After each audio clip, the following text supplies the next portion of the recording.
Il vit à nos côtés depuis la nuit des temps.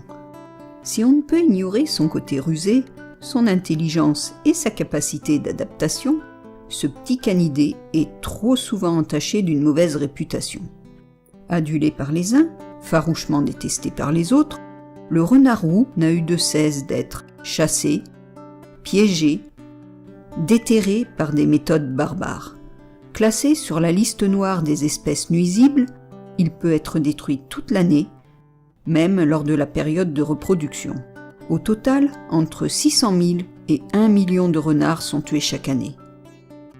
Les autorités invoquent l'intérêt de la santé publique, la protection de la faune et de la flore, et les dommages importants à d'autres formes de propriété pour justifier cette classification. Aucune de ces raisons n'est recevable dans le contexte français.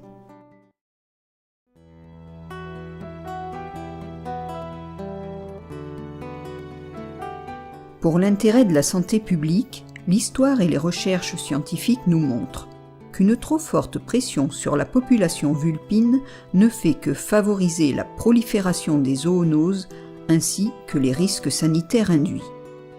La pression sur les familles de renards, en libérant des espaces, accélère de façon artificielle la mobilité des individus et donc des maladies. Chez le renard, comme chez beaucoup d'espèces, un territoire laissé libre est immédiatement réoccupé. Le classer espèce nuisible pour la protection de la faune et de la flore est un non-sens. Il est difficile d'imaginer que l'on puisse systématiquement mettre à mort le renard sous prétexte qu'il peut commettre des actes de prédation sur le petit gibier, comme le lapin de Garenne, mais aussi sur le faisan de Colchide et les perdrix, deux espèces importées et élevées par l'homme uniquement dans le but de les chasser.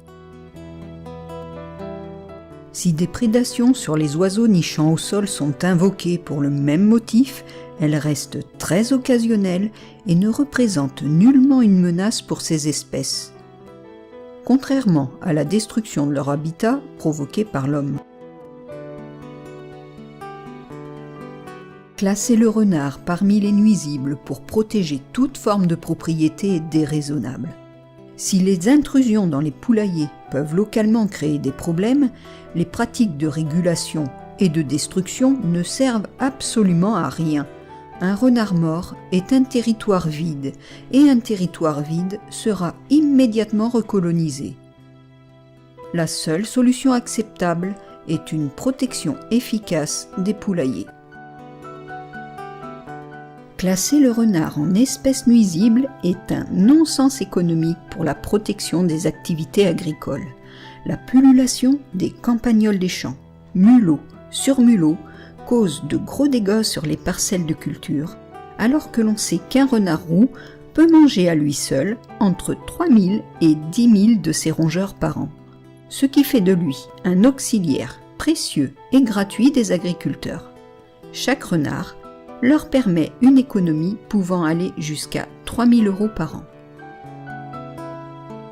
C'est aussi un non-sens écologique, car un renard absent, n'assurant plus son rôle de prédateur des micro-mammifères, est remplacé par un poison puissant, la bromadiolone, qui occasionne d'énormes dégâts collatéraux sur la faune, dont le milan royal est une des premières victimes. La plupart des espèces directement impactées sont protégées, comme les rapaces diurnes et nocturnes.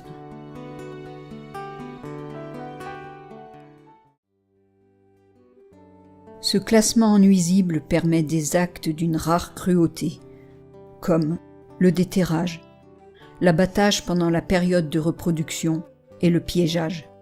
Ces méthodes d'un autre temps mutilent horriblement les animaux, qui finissent leur vie dans d'horribles souffrances, précédées d'une insoutenable période de stress.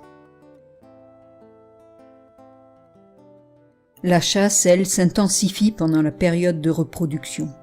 Il n'y a rien de plus abominable que de voir des renardeaux mourir de faim dans d'atroces souffrances devant l'entrée de leur terrier, dans l'attente du retour de leur mère, qui a été tuée au milieu d'un champ, alors qu'elle s'apprêtait à leur ramener de quoi manger, tout en nous rendant un merveilleux service dans le prélèvement des micro-mammifères qui ravagent nos cultures.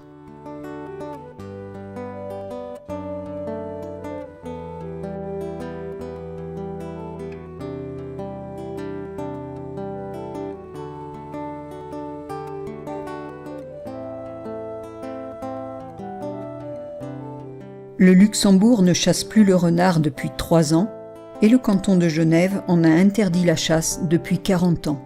Or, ils n'ont aucunement enregistré d'explosion des zoonoses ou une quelconque surdensité des populations vulpines, ce qui tend à démontrer les thèses scientifiques d'une tendance à l'autorégulation des espèces. Le renard est indiscutablement plus utile en vie que mort en nuisible. Une prise de conscience collective permettrait de le retirer de cette classification de nuisible et d'en arrêter sa persécution toute l'année, ainsi que d'en abolir définitivement l'abattage pendant la période de reproduction, le déterrage et le piégeage.